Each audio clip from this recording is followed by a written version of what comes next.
ಹಲವು ಮಕ್ಕಳ ತಾಯಿ ಈ ಹೆಸರನ್ನಂತೂ ನೀವು ಕೇಳೇ ಇರ್ತೀರಾ. ಹೌದು, ನಾನಿವತ್ತು ಬಂದಿರುವಂಥದ್ದು ಕೋಟದಲ್ಲಿರುವ ಶ್ರೀ ಅಮೃತೇಶ್ವರಿ ಹಲವು ಮಕ್ಕಳ ತಾಯಿ ದೇವಸ್ಥಾನಕ್ಕೆ. ಹಾಗಾದರೆ ಈ ಅಮೃತೇಶ್ವರಿ ದೇವಸ್ಥಾನಕ್ಕೆ ಹಲವು ಮಕ್ಕಳ ತಾಯಿ ಎಂದು ಹೇಗೆ ಹೆಸರು ಬಂತು?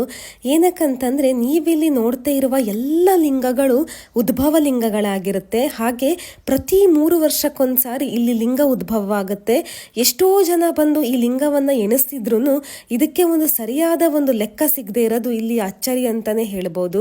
ಅಷ್ಟು ಮಾತ್ರ ಅಲ್ಲದೆ ಈ ಎಲ್ಲ ಲಿಂಗಗಳನ್ನ ತಾಯಿ ಅಮೃತೇಶ್ವರಿಯ ಮಕ್ಕಳಂತಾನೆ ಕರೆಯಲಾಗುತ್ತೆ. ಸಂತಾನ ಪ್ರಾಪ್ತಿಗಂತಾನೆ ಪ್ರಸಿದ್ಧವಾಗಿರುವ ಈ ದೇವಸ್ಥಾನದಲ್ಲಿ ನಾನು ಹೋದಾಗ ಒಬ್ರು ಭಕ್ತರು 5 ವರ್ಷದಿಂದ ಮಕ್ಕಳಿಲ್ಲದೆ ಇರೋ ಕಾರಣ ಅಲ್ಲಿ ಬೇಡಿ ಮಕ್ಕಳಾಗಿರೋದನ್ನ ಆ ಮಗುನ ನೀವು ಇಲ್ಲಿ ನೋಡ್ಬೋದು. ಹಾಗೆ ಈ ಕಂಪ್ಲೀಟ್ ಸ್ಟೋರಿಯನ್ನ ನಾನು ಯೂಟ್ಯೂಬಲ್ಲಿ ಪೋಸ್ಟ್ ಮಾಡಿದ್ದೀನಿ.